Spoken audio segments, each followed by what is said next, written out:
င်္ဂလာပါလို့ဦးကနှုတ်ခွန်းဆက်ပါတယ်အခုအချိန်မှာ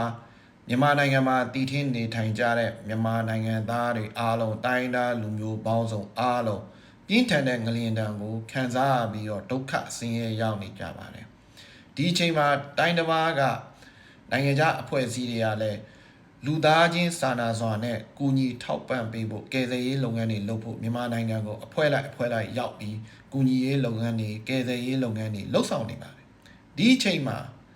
မြန်မာနိုင်ငံသားအချင်းချင်းတောမီလောင်တောကြောင်လက်ခေါင်းခတ်ဆိုတဲ့စကားအတိုင်းအခွင့်အရေးယူပြီးတော့ဘာသာရေးကို၎င်းလူမျိုးရေးကို၎င်းနိုင်ငံရေးကို၎င်းခုတုံးလုပ်ပြီးတော့မြန်မာပြည်သူအချင်းချင်းဒီထက်ဒုက္ခဆင်းရဲရောက်အောင်မလုပ်ကင်ပါနဲ့လို့ဦးကမေတ္တာရပ်ခံပါတယ်ဒီလိုအချိန်မှာငလင်းနဲ့ခံစားနေရတဲ့ပြည်သူတွေအတွက်ငလင်းနဲ့မခံစားရတဲ့ကင်းလွတ်တဲ့နေမြေမှာရှိတဲ့ပြည်သူတွေကအုတ်တစ်ချက်တဲတပွင့်အနေနဲ့ပါဝင်ကူညီကြပါလို့ဦးကမေတ္တာရပ်ခံပါတယ်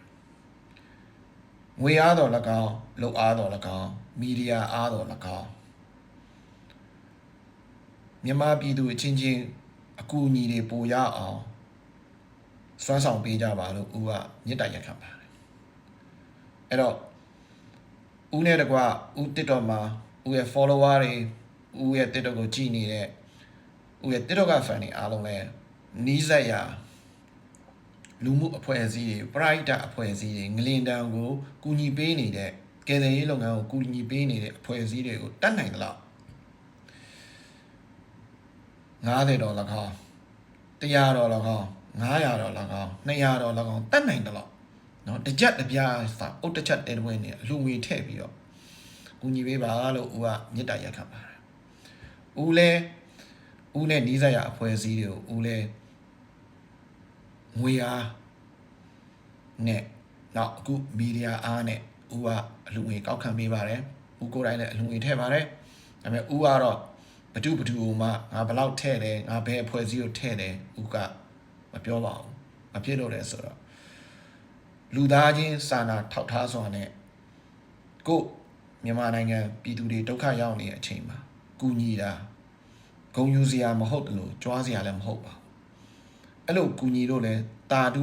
ခေါ်ဖို့မလိုပါဘူးဒါကလူသားတစ်ယောက်အတွက်လှုပ်ထိုက်တဲ့လုံရက်ကိုလုံနေကြတဲ့အတွက်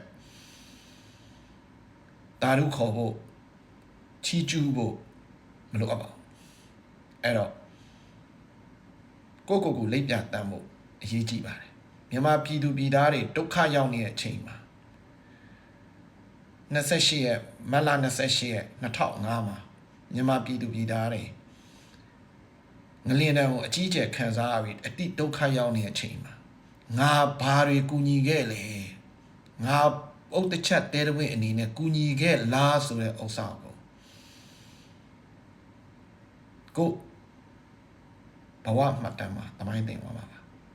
အဲ့ဒါလိုပဲဦးကပြောချင်ပါတယ်ကျေးဇူးတင်ပါတယ်